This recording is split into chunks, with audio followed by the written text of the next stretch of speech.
Hello. माझ्या मुलाला त्याच्या शाळेतून एक इंग्लिश एनरिचमेंट ॲक्टिव्हिटीसाठी एक कोणताही विषय निवडून त्यावर लिखाण करायचं होतं. पण त्यांनी इतका छान विषय निवडला, तो म्हणजे मेंटल हेल्थ अमंग स्टुडंट्स. खरंच ह्या विषयावर घरोघरी म्हणजे ज्यांच्या पण घरी विद्यार्थी दशेत मुलं आहेत त्यांच्या घरी सकारात्मक चर्चा व्हायलाच हवी. म्हणून मला आवर्जून असं वाटलं की हा विषय मी तुमच्यासोबत शेअर करायला पाहिजे. आपल्या मुलांना स्ट्रेस असतो, प्रेशर असतो, पण ते चांगल्या प्रकारे हँडल करत आहेत का? आपले मुलं बॅलेन्स करत आहेत का प्रेशरला? हे याच्याकडे लक्ष देण्याची आपली गरज आहे. आता काळाची ही फार मोठी गरज आहे. लहान मुलांपासून मोठ्यांपर्यंत प्रेशर असतो. जनरली ॲडोलसंट एज ग्रुपमधले मुलं, यंग ॲडल्ट्स ह्यांच्यामध्ये हे सिम्पटम्स जास्त बघायला मिळतात. स्ट्रेस झालं, डिप्रेशन, एन्झायटी. मग अशा याच्यात मुलं वाईट मार्गावर जातात, जसं सबस्टन्स अब्यूज झालं आणि सुसायडल थॉट्स त्यांना येतात. त्याच्यामुळे हा खूप गंभीर विषय आहे. ह्याची कारणं काय बरं असू शकतात? ॲकॅडमिक प्रेशर, खूप जास्त कॉम्पिटिशन वाढलेली आहे आजकाल, त्यामुळे खूप त्यांना ॲकॅडमिक प्रेशर असतो. फॅमिली प्रेशर, फॅमिली एक्सपेक्टेशन, नाही माझ्या मुलांनी हेच करायला पाहिजे. आत्ता रिसेंट एक उदाहरण होऊन गेलं, तुम्हाला खूप चांगल्याने माहिती आहे. Social isolation. ह्या काळात म्हणजे अभ्यासाच्या काळात मुलं थोडे दूर असतात, काही मुलं, पण त्यांना आपल्या इमोशनल सपोर्टची खूप गरज असते. लॅक ऑफ इमोशनल सपोर्टमुळे पण असं होऊ शकते. वरून काही मुलांकडे फायनान्शियल स्टेबिलिटी नसते त्यांच्या घरी, तो पण एक प्रेशर असतो त्यांना. अशी बरीचशी कारणं असू शकतात.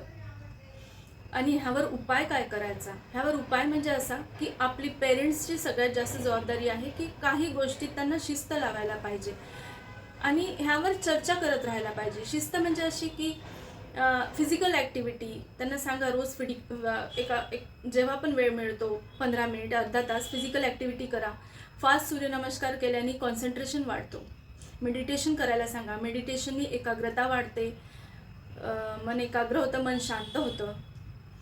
वरून टाइमटेबल करायला सांगा. नेहमी सतत अभ्यास कर टोकण्यापेक्षा त्यांना सांगा प्लॅनिंग करायची, अभ्यासाची प्लॅनिंग करायची. इतके मार्क्स घ्यायचे आहे, इतक्या वेळात घ्यायचे आहे, तर मग प्लॅनिंग कशी असायला पाहिजे. शिवाजी महाराजचं उदाहरण द्या की नेहमीच शक्ती कामात नाही आहे, शक्तीपेक्षा युक्ती महत्त्वाची असते, है ना.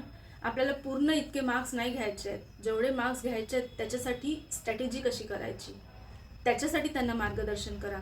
सकारात्मक लोकांमध्ये राहायला त्यांना सांगा. ते सोशल कमी असतात, पण आपल्या आजूबाजूला काही लोक सकारात्मक असतात, त्यांच्यासोबत सतत टचमध्ये राहायचं, सतत त्यांच्याशी चर्चा करत राहायची. टीचर्ससोबत बोलायचं, आपल्या जे पण काही डाऊट्स असतील ते क्लिअर करायचे. काही मुलं शाय असतात, ते नाही बोलू शकत, तर त्यांना सांगायचं बोलायसाठी. तर हे अशा प्रकारे सगळं आपण ओळखण्याची गरज आहे. आणि पेरेंट्स म्हणून आणि स्पेशली आई लोकांना हे म्हणजे त्यांचा एक महत्त्वाचा रोल असतो. आई लोकांच्या हातात गट हेल्थ असते मुलांचं, की हेल्दी घरचं पौष्टिक अन्न खायला द्यायचं, हलका आहार द्यायचा. आपल्या जेवणामध्ये बुद्धी तेज होईल असा आहार ठेवायचा, जसं डार्क चॉकलेट झालं, जांभळी निळी फळं झाले, जांभूळ आणि ब्लूबेरीज, याच्याने बुद्धी तेज होते. वरून विटॅमिन ए युक्त आहार ठेवायचा, जसे सेंद्रिय आणि पिवळी फळं भाज्या आहेत, त्याच्यानी अँटी इन्फ्लॅमेटरी म्हणून काम करतं विटॅमिन ए. त्याच्यामुळे वारंवार इन्फेक्शन नाही होणार. विटॅमिन सी, रसाळ फळं, ज्याच्याने इन्स्टंट एनर्जी येते, फ्रेश वाटते, इम्युन पॉवर वाढतो. असं सतत देत राहायचं. ड्रायफ्रुट्स हे ते, म्हणजे घरचा सकस आहार द्या ह्या काळात, त्याच्याने बुद्धी पण छान राहते. हे झालं म्हणजे आपल्या हातात गट हेल्थ असते मुलांची. त्यांची झोप व्यवस्थित व्हायला पाहिजे, त्यांचं जेवण व्यवस्थित व्हायला पाहिजे, त्यांची फिजिकल एक्सरसाइज व्हायला पाहिजे. फिजिकल एक्सरसाइजमुळे हॅपी हॉर्मोन्स सिक्रेट होतात, त्याच्यामुळे त्यांना उत्साह वाटतो.